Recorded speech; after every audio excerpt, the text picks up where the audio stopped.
This is a download from Rutland Radio. Hello, and thank you for downloading the Rutland Radio podcast from rutlandradio.co.uk. This is where you can hear the best bits from the last week. Well, obviously, as a well-known, company here, you support all kinds of sporting and community things. How did you find yourself involved with Barradon Wakeley Community Shop here?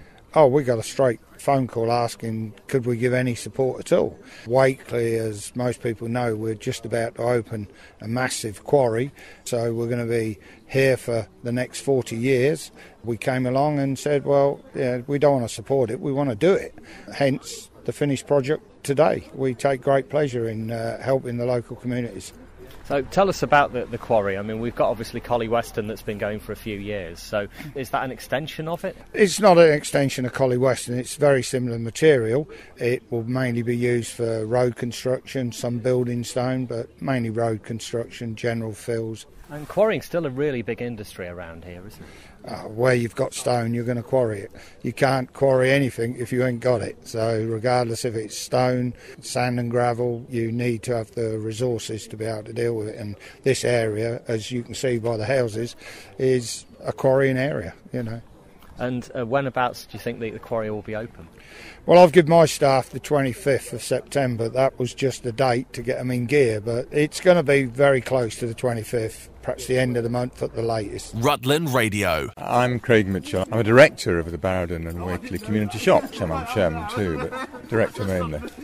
And it seems like quite a small thing, this, but actually, this will make a huge difference, particularly, I guess, in the wintertime. Well, the old driveway we had was slippery, it was stony, it wasn't safe, it was difficult to walk on when wet, and it was certainly difficult to drive on because cars were skidding around and trying to get out, because as you can see there's a slope on it. But we've got a fantastic result from the labours of Mick George Limited, and we're very grateful to them for it.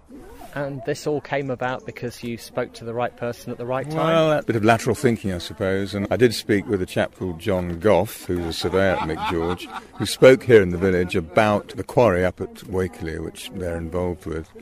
And I thought, we need this doing. I wonder whether they might help us. And anyway, Mick came down one day with 3 or 4 of his colleagues and said, yep, we can do this. And it took them 2 weeks. And as I said earlier, the magic words were, I don't suppose you want to pay for this. And I said, Mick, I don't, but thank you. And we didn't pay for it, and he did, and they've done a wonderful job. We're looking at over £15,000 worth of work here. I thought it was about 18,000, but it's a lot of money. It's a lot of money to raise if you've got to do that. And to get it all done very quickly and very efficiently is fantastic. We're thrilled with it, very pleased. And the life of the shop, it just goes on and on. There's several community shops around our area, and this one, I think, probably must be maybe the oldest or one of them at least. Yes, it's been running now for about 10 years. I mean, it's called a community shop, and it really is. And it's, in many ways, the lifeblood of the village, and people come down here. 35 volunteers we've got, and people come in and go out. 1 paid manager who is full-time. Older people love volunteering here because it gets them out, they can come and meet people. There's a cafe, and it's a bit of a hub, and people just like being here. And it adds a lot to people's homes and houses and to the village generally. It's a great asset to us. Highlights from the past 7 days, the Rutland Radio podcast. Well, David, this afternoon, the Ketton new build at the Sports and Social Club was opened by Martin Wolfie-Adams. I'm here with Wolfie himself. First of all, congratulations on the British Pentathlon. How does that work? Well, thank you very much. Competition? Well, the Pentathlon, 20 invited players. You play each of the other 19 players 2 legs of 501. At a point during the day, there's 1 leg of 1001. There's a 1 leg of 2001, a game of Shanghai, a game of Harvard, and round the board on doubles. So they're the 5 disciplines over and above the 501. It's all about points, and I ended up with the most points, 410. And it's not 12 times now you've won it? Yeah, 12 title, yeah, record holder. Fabulous, well done. I mean, as well as obviously, the BDO that we know you for as well, and all the success in that. Yeah, I mean, I've always enjoyed the pentathlon, loved it first time I ever played with it, because you're never out of it, you're always playing all the way through. It is a long day, and 1 or 2 of the youngsters at the first time in it this time round, they found it a little bit too much, and one of them actually said to me, which was young Jim Williams from Wales, he said, I'm not playing in that next year. So you need some staying power for it? Oh, you do, yeah, without a doubt. You've got to love it. Well, thanks very much on behalf of the Ketton Club here for what you did here today and being part of this. You were just saying to me you knew the old building as it was? Yeah, when I came, it was a brick building, but before that it was a wooden shack. So I mean, now look at it. I mean, this is an amazing building, an amazing facility for the community and everybody. I mean, the amount of weddings that's going to be in here, 18th birthdays, 21st birthdays, lots of other stuff that's going to go on in the community. They're going to want to come here to use this great facility. But it is fantastic. Fantastic build. Took a lot of money, took a lot of years to get that money together. And now it's here. It's brilliant. Martin, thanks very much for joining us here on Rutland Radio today. Lovely to see you again. Absolutely pleasure, mate. Absolutely. Thank you. Rutland Radio. My name's Sonia. Richard. Ian. The other one's Phil. How far as a team event was it? How far did you have to go? We each did a quarter of the full marathon distance, so it's just over 10k each. 10k each, and it was combined. We came third, which we're excellent. We're really happy about. We've Where- got a horseshoe. Whereabouts are you from then? Sheffield. Oh, excellent. So how did you hear about this? On the internet. We thought it's a nice venue, nice location, so we thought we'd do it.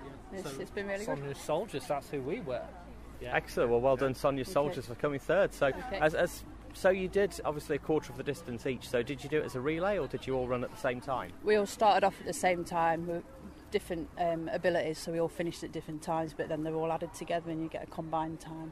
And do you all start at the start, or Yes, yeah. so you don't get the peninsula or anything quite so tough? No, we've heard about the that. bit we Yeah, did yeah. before. Everyone's heard about the peninsula. Well done. Thanks for joining us Thank on you. Rutland Radio. Thanks. Thank you. Gareth Matthews. And first in the half marathon here at Rutland. This is your first time doing it? No, second. Did it last year.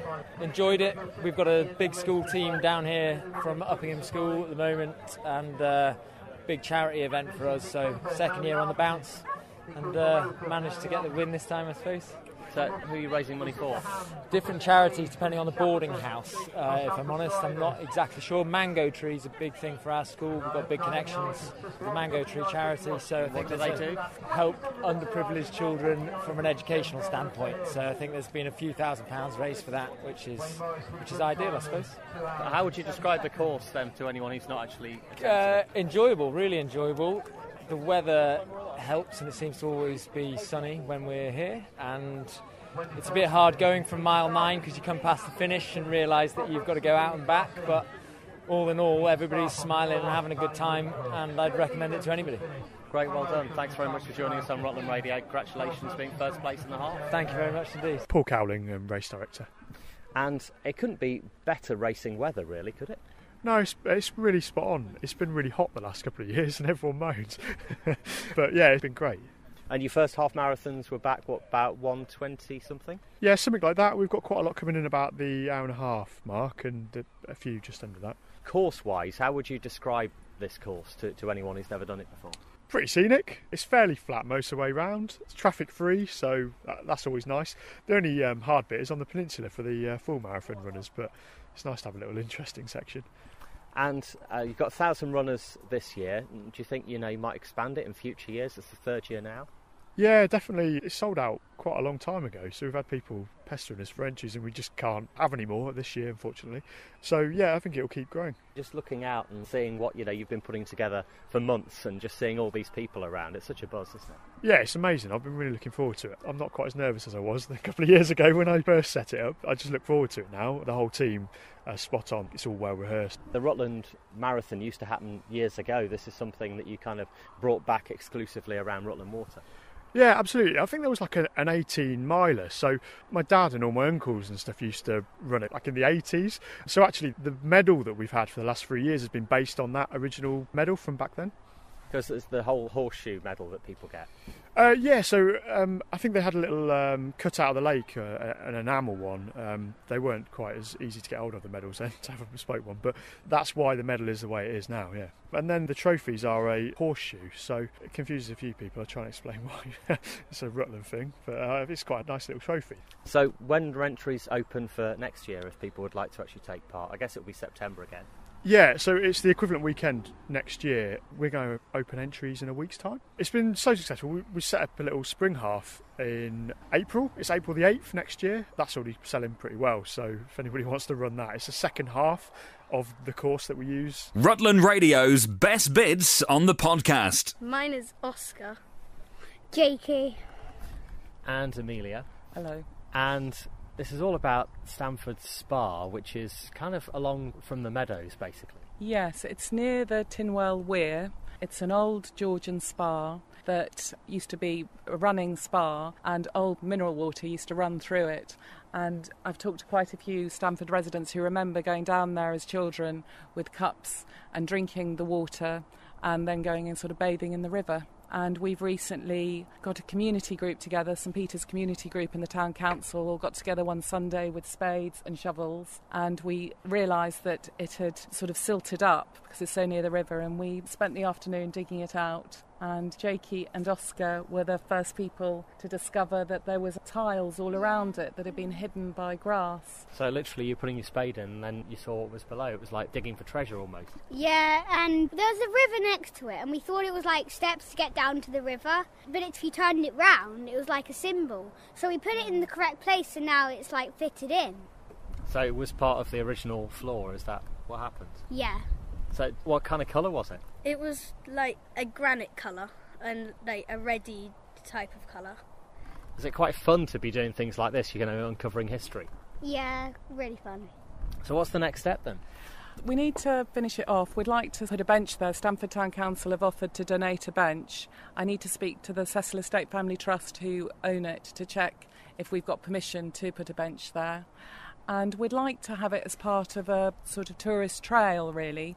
My kind of aim is that we kind of reopen, in a way, Melancholy Walk that comes out from Stamford, the walk that goes up to the Stamford Spa, the walk that goes down to where Boadicea or Boudica is meant to have crossed the river, and it becomes a historical walk. So I'm kind of liaising with Lincolnshire County Council, SKDC, Stamford Town Council, Scales Trust to be able to renovate this area, and also Anglian Water to see if we can get the flow going along the mill stream. So we'd have beautiful flowing mill stream that you walk along, go and see the spa, sit down, eat a sandwich, and enjoy the history of this beautiful place. And it actually was operational just a few decades ago. Yeah, it was, and quite a few of the Stamford Town councillors who are of a certain age remember going there and actually drinking the waters, and they still think that it did improve their health, and you know, they've lived to a good old age, so maybe they're the proof. If we could actually find the underground streams and be able to connect those with the spa, that would be amazing, you know. Don't know if we need a water diviner. Rutland Radio. Rutland Radio at 13 minutes past 8. I'm Rob Pisani. If you know about charities around here, I'm sure you know about Hope Against Cancer, Leicestershire and Rutland's cancer research charity. The latest thing they've been involved with is cycling from Leicester all the way up to Hope in the Peak District and back. Very appropriate name. Nigel Rose, the Chief Executive, joins me this morning. Nigel, you've been cycling all the way from Leicester up to Hope and back? Well, morning, Rob. Thank you for having me on. Yes, I've just seen the 55 cyclists leave Sheffield for the 100-mile trip back to Leicester. So it's been a wonderful 4 days, and they're all very tired. But of course, I've been driving the support vehicle. There's a support team around them to feed them and to get all their luggage to various hotels. And they've just left on the last leg, 100 miles they're doing today, Rob.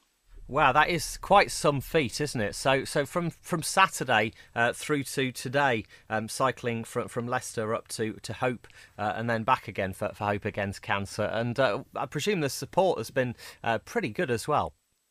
It's been wonderful, Rob. Yes, there were lots of people to see them off down at Leicester when they left from St Martin's, from Cathedral Square. The city mayor came down to see us off, and two of the Tigers players came to give them encouragement and actually rode a couple of miles out of town to see them off. So the support has been tremendous. And of course, they're all very visible in their Hope to Hope cycle shirts. It's not often you see 55 cyclists all wearing the same kit riding through the Peak District, a bit like the Tour de France. Yeah, so it was quite a spectacle, and we've had a lot of support on the way. And presumably sort of light blue kit like your Hope Against Cancer logo. Absolutely, yes. They're all hoped up, as it were. And as you mentioned, Rob, they passed through the village of Hope yesterday. We did a big loop around the Peak District. Some very steep climbs and some very steep descents, I have to say. And, yeah, they were all logoed up. And people got to know about us beyond Leicestershire and Rutland, which is always good. Yeah, as you say, I mean, really, really hilly in places. I mean, what sort of cyclists were doing this? You know, are these people who are big road cyclists? Well, no, it's very interesting, Rob. It's a good question, because this year we only do the cycle ride every 2 years because it takes an awful lot of organisation, and each cyclist had to raise £1,000. So 50 of them, they've managed to raise over £50,000 for the work of Hope Against Cancer. But they've been training for months, and I've been watching the training rides, and it's individuals, some of whom have never cycled before, some of whom are cancer patients and are doing well and want to give something back. And uniquely on this ride, we had two of our very young researchers, Dr. Samina Khan and Dr. Mark Openshaw. They've come on the ride too, and they've raised £1,000 to take part. So people who are receiving Hope funding and doing good, amazing research with it were on the ride. So it was very unique. So over £50,000 has been raised for Hope Against Cancer, Leicestershire and Rutland's cancer research charity. As we mentioned on the show before, you do a lot of work with University in Leicester about cancer research and help, people get that extra help locally as well. Absolutely, Rob. The key thing about us, as you know, is that we're local to Leicestershire and Rutland. We know that it makes a difference in having a local cancer research charity where expertise and new money is spent locally on research here. And, of course, patients can take part in clinical trials at Leicester Royal Infirmary because of the Hope Clinical Trials Facility, and that they test new drugs and potential new treatments. And we've always said, why is it that local people have to go to the major research centres in London, Oxford and Cambridge to receive good treatment? It's not fair and it's not right, and we want good treatment, good research to be done locally for cancer patients in Leicestershire and Rutland now and in the future. Well, I know you get good support locally, particularly in Rutland through Bold and Blue. What's next fundraising-wise after this cycle ride? Well, it's amazing. This will, as we've said, raise £50,000. Rutland is a massive fundraising area for us with, as you say, Bold and Blue Week.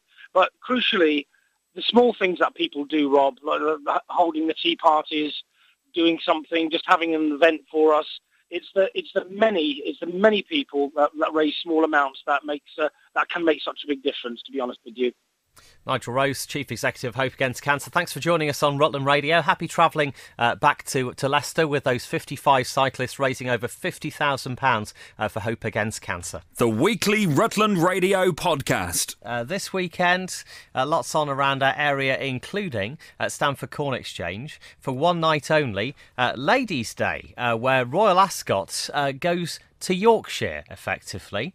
And the director, Dave Moore, joins me this morning. Dave, tell us broadly, in a nutshell, what the whole thing's about. Morning, Rob. Yeah, well, basically, it's set in 2005 when Royal Ascot moved for 1 year only to York Race Day. And this story is about four ladies that work in a fish plant in Hull. And their dream is to go to Ladies' Day for the day. And obviously, being up in Yorkshire, it's a little easier for them than going all the way down to Royal Berkshire. It is indeed. And each of these ladies have a backstory and a hidden agenda as to why they want to go to Ladies' Day. And it's a real sort of heartwarming comedy written by a lady called Amanda Whittington, which was originally for the Hall Truck Theatre. And it was a massive hit at that, and it's now a huge hit with amateur theatres throughout the country. Now, you're saying that if people like Calendar Girls, Last the Summer Wine, that kind of Yorkshire gritty humour, then this is ideal for them. Absolute fantastic lines in it. There's one particular line where one of the girls said, "You've got a lover at your age, but you're practically a pensioner." Yes, all so that kind of stuff. Some real funny lines. And you got some great local acting talent as well playing these four parts. Brilliant, yeah. We've got the cream of real. They've worked so hard to get these characterisations in. There's four main ladies and three gentlemen's parts. They're all absolutely brilliant. I can't really pick out one individual because they're all so good, to be honest. And it's this Saturday night for one night only at Stamford Corn Exchange. It is indeed, yeah. This Saturday, 7:30. There's plenty of tickets left still, but we've got a good audience at the moment. We really need a lot more to go along to this because it's such a good night out. Honestly, everybody will really enjoy it. It doesn't matter what age you are, you will really enjoy this show. And tickets are only £10 for adults and concessions at £8. From the Corn Exchange box office, 01780 766 455, or visit stamfordcornexchange.co.uk. That's one night only this Saturday, Ladies' Day, by Amanda Whittington, being performed at Stamford Corn Exchange by the Performing Arts Collective. This is the name of your theatre group, David. That's right, yes. It's a new sort of idea. We're just trying to put together a group of people doing something totally different. No restrictions to whether you're a beginner or you've got experience. Give people who've perhaps not had a chance to shine before to give them a really good go at having a part. There's one particular lady in this that hasn't had a big role in the past, and she's absolutely magnificent. Rutland Radio. It's Rutland Radio at breakfast time. I'm Rob Pisani. We all know how important books are to a child's development, and I don't know whether you're a reader as well. Well, today we have Diana Gerald and Nadia Shireen with us. Now, Nadia has written lots of children's books. Diana Gerald is the CEO of Book Trust. Diana, if we could start with you, tell us about the Book Trust and the sort of work it does. We're all about getting children reading, helping families to read with their children and inspiring a love of reading in kids. So it's all about books and the fun of reading. And you've actually got a book which is going to be free to all reception-age children? We have indeed. I'm delighted to say if you're the parent of a reception-age child, this autumn your school will be giving out a free copy of Nadia's The Bumble Bear, which is a truly wonderful book, and there are 700,000 copies of that book going out to reach every child in England. How fantastic is that? And Nadia, tell us how you actually write a children's book. Is it different to an adult book in terms of, do you have to kind of get in the zone of what you liked as a child and that kind of thing? Yeah, you're right. I mean, I'm quite childish by nature, so it's easy enough for me to transport myself back into a version of myself when I was younger. A good story is a good story, whether, you read as an adult or a child. So I just try and maybe remember what it was like to be a kid, and that feeling where everyone around you is bigger than you and injustices can loom large. And then I just try and do something that makes me laugh. And, I try and write a story to entertain me. Do you actually do your own illustrations in the books as well? Yes, I do. Yeah. Wow. I mean, that's quite a skill, isn't it? To actually get, someone who actually writes and illustrates, together. Often it is two different people, isn't it? We've got a strong strand in this country of writer-illustrators. There are, some great people out there. Off the top of my head, you've got Ed Veer, Chris Horton, Oliver Jeffers, who's an Irish artist. What was your inspiration, or who was your inspiration to actually get into this? I kind of fell into children's books. I used to be a magazine journalist, and I did that for about 10 years, and I kept doodling all over the proofs that I was meant to be editing. So at some point I thought maybe I should explore this further, and after a few years I did a few part-time courses. I ended up on an MA in children's book illustration in Cambridge, which I did for 2.5 years, and at the end of that I found myself with a children's book, and then I found publishers who were interested. So it kind of snowballed in a very slow way. I just love some of the titles of the books that you've actually written. The Baby That Roared, The Cow Who Fell to Earth. They just it is about the title drawing you in, isn't it? And actually seeing that on a bookshelf and thinking, oh yeah, my child would love that. Hopefully. My first reader is always the child, but you've got to kind of draw in so many other people, parents, teachers, librarians. Picture books have a huge audience. So what would you say to parents who maybe are thinking they can sort of miss out story time or just read half a book? Don't worry, it'll be the same tomorrow night. We can read the other half then, or... Well, I don't want to give parents a hard time. We all have a lot to deal with. I'm a mum, and I understand how exhausted you get. But at the end of the day, I would say that a picture book gives you a great opportunity to switch part of your brain off. And if you just get into the book and take 10 minutes that you would normally spend maybe reading about the end of the world on the internet, and instead spent that time reading a funny book, about a bear dressed as a bee or about whatever, you might find it as calming as your child. And Diana, Book Trust wise, your work, as you say, is to promote reading, basically, I suppose, of all ages, isn't it? It is, but we're really, really keen to get families, mums and dads reading to their kids from a young age, from a baby, and also to get them to keep on reading, even when your child can read a bit for themselves, because there is a great joy in being able to share a book, and it's a really good way to encourage your child's development. You sit and read, say, the stories of Narnia, and you can talk about being bullying and being brave. You can read Harry Potter together and wait for the next cliffhanger. So there's something about that interaction between parent and kid.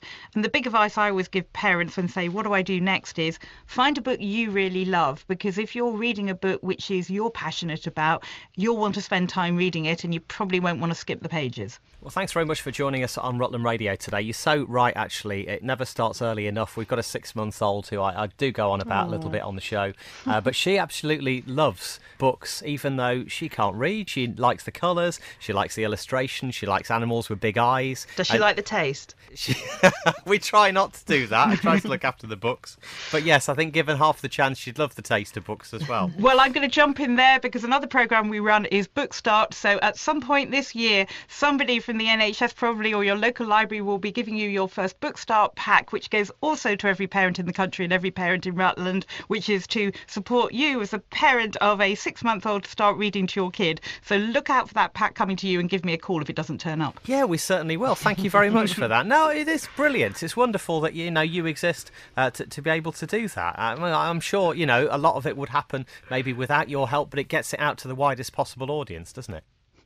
Yeah, it does indeed. Getting kids reading from 6 months old, they're going to be nagging you for books later on. Well, I'm really pleased to hear it. And Nadia as well, thank you very much for joining us on Rutland Radio today. Have a good day. Thank you. And thank you very much for sharing that experience with us.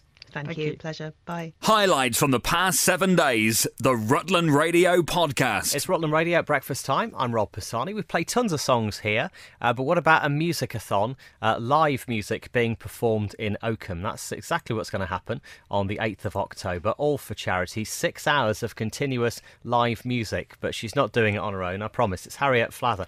If you did this on your own for 6 hours, that would be quite a task, wouldn't it? It would. I don't know if my body could stand it, to be honest. I would need a lot of breaks. So I'm so grateful that so many people are helping me out with this. How many instruments do you play? Because as part of the Oakham Festival, you were there with your harp, but you also play in the Rutland Concert Band. Yeah, and the Rutland Big Band. Play 4 different instruments: harp, clarinet, saxophone, flute. So tell us some of the highlights then on the day. Who have you got booked in to help? We've got the Rutland Big Band at 3:30. They're doing a half-hour set to finish the whole thing off. We've got the Rutland Single Reed Ensemble and Saxophone Ensemble. We've got some jazz trios. We've got harpist Eleanor Turner coming from Stamford.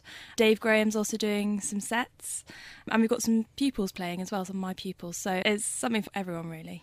So 6 hours of continuous music. Tell us why you're doing it.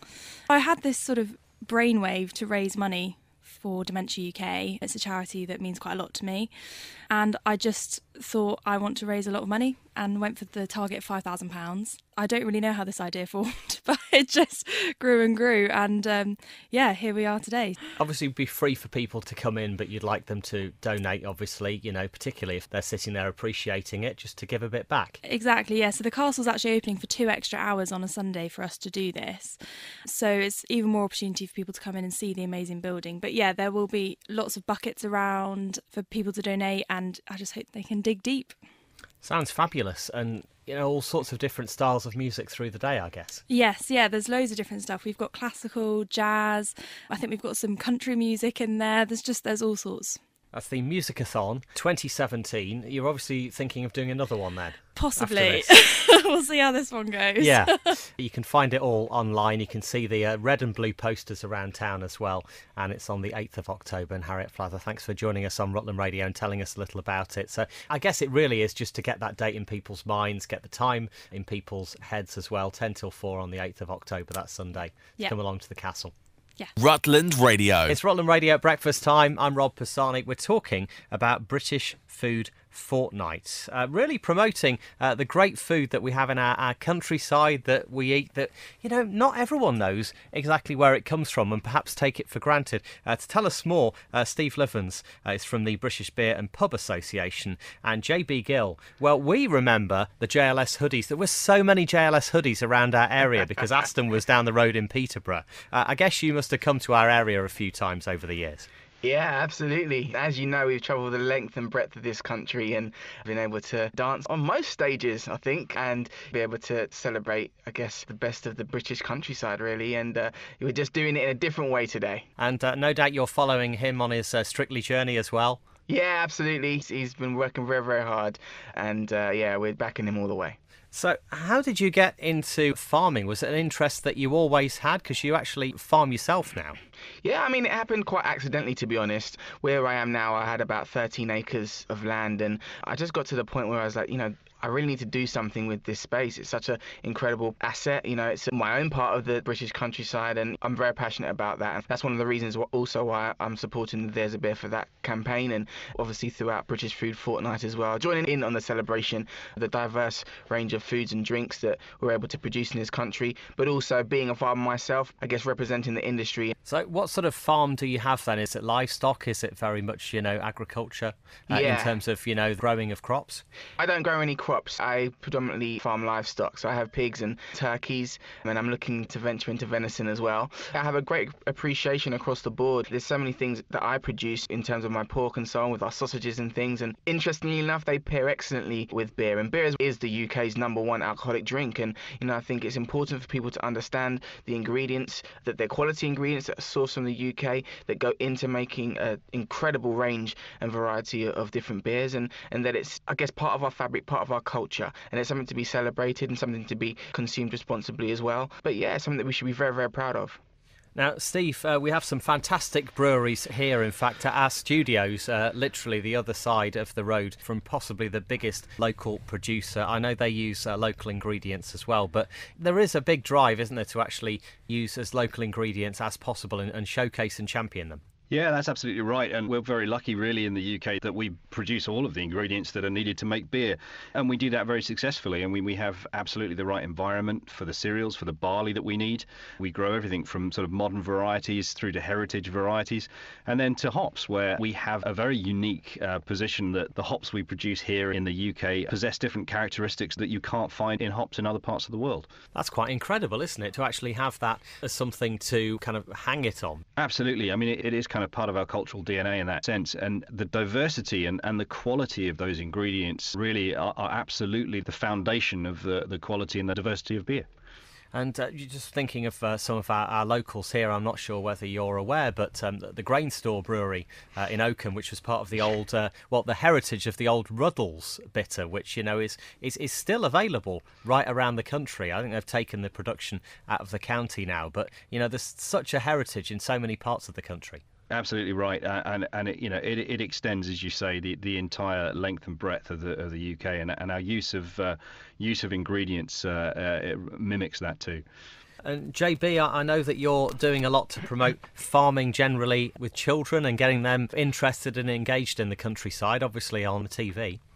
Absolutely, and I've got a CBB show on called Down on the Farm, and I've got a little boy as well of the CBB's age. It's really important for me to highlight the importance of British food and just in general the process that our food and our drink takes from the field to the plate or to the glass, and that's one of the reasons why I'm backing this campaign and supporting the people that make it all happen. But one thing that I think sometimes we forget is, as much as we focus on the children learning about that whole process, there's many adults who don't understand, the four main ingredients even in beer, and that's nothing to be ashamed of, but it is something that we do need to address, because as time goes on, it's going to become more important, and that's, I feel, one of the reasons why, there's so many scandals, or there have been so many scandals over the last few years, and people can be open to having the wool pulled over their eyes, but I do know that is beginning to change in this country. We've still got a lot of work to do, but, the British Food Fortnight is really, really key in changing that.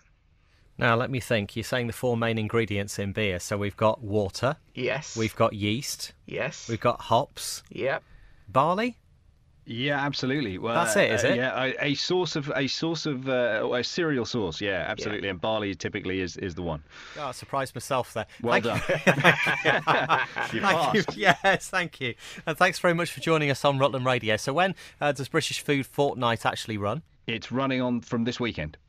Excellent. Well, thank you very much for being on Rutland Radio. We appreciate your time this morning. That's JB Gill and Steve Livens. Thank you very much for being on Rutland Radio and talking about the great local ingredients we have here, as so many other parts of the country do. Pleasure. No problem. Thanks, Rob. Rutland Radio's Best Bits on the podcast. So it's Councillor Matthew Lee, leader of South Kesteven District Council. And here we are, literally, this is the Stamford Georgian Festival, the third one here now. It is. It started. We've just done the launch event. I'm off to my first actual event in just a few minutes. There's loads of stuff going on over the next 3 days. If you haven't been to Stamford for ages, come back. This is the time to visit over the next 3 days. The weather looks like it's going to be great. It's rainy out there now, but it's going to be great for the weekend, which is wonderful. And we look forward to welcoming thousands and thousands of people here to this very, very successful event, as I say, over the next 3 days. And you were saying in your opening speech that the amount of money this actually makes for the local economy is huge. Yeah, and I'm a big advocate of the arts and culture and heritage. And at the end of the day, we can put on events like this, which are fabulous and work for so many reasons. But we always look within the district to what does it do for our economy? How does it help our local people? 2 years ago at this event, it was £1 million we estimated came into the district, into our economy. 70% of retailers in Stamford said their takings are up. So this is money coming in here, supporting everyone who lives here, everyone who's working here. And we don't want to just do this in Stamford. This is a whole agenda in place, start bringing more money into the district and supporting our communities. And you also mentioned about Stamford's 50th anniversary of the first conservation town. Yes. And actually there were various towns that could well have been the first conservation town. But somehow Yes. Stamford actually managed to make it ahead of them. It did. There was a lot of good luck, a lot of very forward-thinking people around in those early days that had done a lot of work about how we could preserve not just individual buildings, but actually the historic core of Stamford as a whole. So all that work had been done, so as I say, it's a bit of luck, but also a lot of planning as well had gone into this. The government, I'm told at the time, were looking for it to be a large sort of historic town, but of course with all the work done, local people here were able to say, actually, you can use Stamford as a trial, you can get it away quickly, and the government jumped at it. And we beat all those other places. And it is a fabulous accolade that we've managed to do that. I mean, it's 50 years since we had that granted, and now we are the custodians of Stamford as the District Council, as the planning authority, and it is absolutely essential that we preserve Stamford historic feeling, its historic buildings. But also what's really important is this town is a living town, it can't be a museum piece. We've got to make sure that people want to live here, also that there are jobs here, that people want to invest here, and I want people to invest in Stamford. Look, all those hundreds of years ago, those wool merchants came here and laid the foundations of Stamford, and their wealth did that. What we need to do now is bring new investors here to create jobs, and most importantly for the future, our young people. We've got to have jobs in this town, so if young people want to stay here and work, they can. So heritage is so fundamentally important, but Stamford is not and can never be a museum piece. It must continue to operate in society as a whole, in our modern age. I know obviously there's consultation and thoughts about where new houses will go in the town, and people are rightly concerned about where they will go. Yes. There's two particular areas at the moment, on the Uffington Meadow area and also up by Queen Eleanor, where people are concerned that development is already taking place, despite the fact that maybe it just seems all a bit early, considering the consultation's still going on. So what this is about is the government says we have got to allow so many new houses here, and we have to write a plan that actually allows that to happen. And what's really important, what people must remember is, if we don't write this plan, what that means is anyone can come and apply for planning permission anywhere. And it will be very difficult for us to reject those planning applications. If we set out a plan where growth can happen, as we are required to by government, we can then say, no, that is where the growth is expected to be, and no, we won't accept growth outside of those areas unless we wish it to be. So yes, we're responding to the government demand for new housing.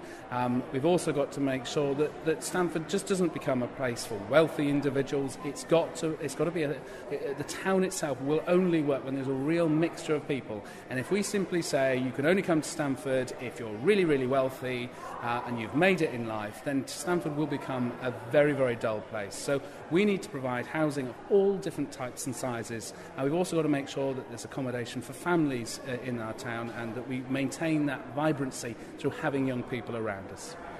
And as far as those developments going on at the moment, they're obviously outside the plan. I mean, I'm talking again about the Uffington Weira area that you know, people for years have, you know, it's really tough when you see a green space, you know, or a leisure space that's going for housing, and there's a lot of concern about that at the moment. Absolutely, and quite rightly so. And, you know, we went back 50 years. People had the foresight to say, no, what is special, and we must always work. And do you know what's amazing about the community around Stamford is they are vocal, and it proves to me they love to live here. And at the end of the day, they're proud to be living here and proud to stand up and say, no, we want this, we want that, we don't like this. As a local planning authority, we work within strict rules, and we've got to apply those rules. And, you know, there will always be contentious developments come forward. We've just got to apply the rules, be fair, and we've always got to make development as sympathetic as possible to the existing community here. Rutland Radio's best bits on the podcast. It's Rutland Radio at breakfast time. I'm Rob Pisani. We're starting to talk about the poppy appeals around our area. And I don't know whether you saw pictures from the weekend. This amazing dress that's been handmade, and there was a photo shoot at Oakham Castle, and it's got 600 handmade poppies on it. Its creator, Sarah Atkin, is with me this morning. This is just amazing. I've got one of these little poppies here, and, you know, felt with a jewel in the middle, and you've pinned all these on the dress. Yes, that's right. I had the idea last November. A friend and I, Charlotte Tow, who is a military wife, and I always make a handful of these poppy brooches each year in aid of the poppy appeal. And feedback last year was a little bit surprising. People who bought them said they were having strangers coming up to them asking where they got their poppies, which led on to me thinking that perhaps I should make more of an effort to start early and make a greater number for 2017. Now, somehow this morphed into the crazy idea of creating a long black dress covered in 600 felt poppies. To me, it's almost second to what happened at the Tower of London. Do you know what I mean? It's got that potential to be as much of a national talking point. Well, I don't know about that. It was just a little idea I had. I've always wanted to support the Royal British Legion. I've visited the grave of my great-great-uncle in northern France, who sadly died just 6 weeks before our Armistice Day, and it's a cause that I've always felt very passionate about. So the creation of this dress, how long did it take then? You know, you were making all these individual poppies, 600 of them. Presumably that was the time-consuming part. Yes, I wanted to start early, which is why I started last November. I had help from Charlotte making the poppies as well. So it took probably 8 months from start to finish. There was obviously quite a lot of time in making the dress. We were fortunate to have the dress modelled by Michelle Hawes, who is a wife of a serving officer. So I made the dress to measure to fit her perfectly. So do you make dresses anyway? Is that your profession or your hobby? No, it's just a hobby. I love dressmaking. I make a lot of my own clothes, and I attend actually a monthly sewing class at Rutland Sewing, and Leslie Cullen, who is my tutor there, has given me lots of hints and tips. They do some amazing stuff there, don't they? Because I know there was a Ladies' Day at Ascot where they all went in their own made dresses as well. Yes, they did indeed. So to take it on to this is just amazing. This is going to be displayed in London as well. Yes, it's going to be displayed this weekend at the Great British Sewing Bee exhibition at London Excel, and I'm hoping that this is going to help us find a suitable place to display the dress during London Poppy Week. And we're looking for somewhere quite prominent where the brooches can be sold afterwards, and all the money will go to the Royal British Legion. Utterly amazing. Do you know if this has ever been done before to this scale? Well, I did do a bit of Googling when I had the initial crazy idea and thought, oh, somebody's bound to have done something similar before. And I did see one dress that was covered in paper poppies, but I haven't seen anything like what we've done. Absolutely stunning pictures. You'll be able to see them on our social media as well. And Sarah Atkin, thank you very much for joining us on Rutland Radio. Lovely to have you in talking about it. It is stunning. It is really, really stunning. And if people are interested in finding out more about Project Poppy, they can follow Project Poppy on our Facebook page. It has very much been a Rutland-based project. We were delighted that Rebecca Couture Millinery came on board and made the amazing hat, which really matched the feel of the dress. And also a huge thank you to Sunny Hall, the photographer, who took the amazing photos, both at Oakham Castle and at Cottesmore Village Cemetery. Rutland Radio. I'm Mandy Douglas, and I'm the cook. And you've actually been here at both sites? I've been at both. I've been for 21 years. I've been working with the school, so I'm at both sites. Been here for 6 years at the primary, and all the rest of the time at the college. And your son came to what was Southfields back then? Yes, Michael came to Southfields. It was back in '96 he started, and obviously through till he went to secondary school. And what are your memories of his time here? Great memories. He loved it. I loved it. Trips, and I don't know, he was just so happy from the day he came right to the day he finished. Didn't want to leave. Now, then it became obviously part of the Catmus Federation. New name. Does it still feel as it always did? Yes, it does. I think it's partly why I like working down here, because I sort of like have all my memories of when Mike was here, and it just feels exactly the same. And your son's off to university now? He's just finished university. What did he end up studying? Game art design. So he's going into software design and stuff like that's that? What he's trying to head into, yes. Came out with his first class degree. And it all started at Southfields? It all started at Southfields. What's on the menu these days? What do the children typically eat? We have all sorts. Old-fashioned cooking, the bolognese, lasagnas, cottage pies, meat pies, just everything that you always used to have on there as well. See, I always remember the puddings from school. Puddings, oh yes, with the custards and the apple crumbles and cornflake tart we used to do, but yeah, not anymore. Did you ever do like a chocolates at a tile with peppermint custard? Because that was at my school. I don't know. No one else ever remembers that. We've not done that, no. Well, that's it for this week's Rutland Radio podcast. If you have any comments, you can email us via the website, rutlandradio.co.uk, and we'll have a new version on our website from Monday. This is a download from Rutland Radio. For more information, go to rutlandradio.co.uk.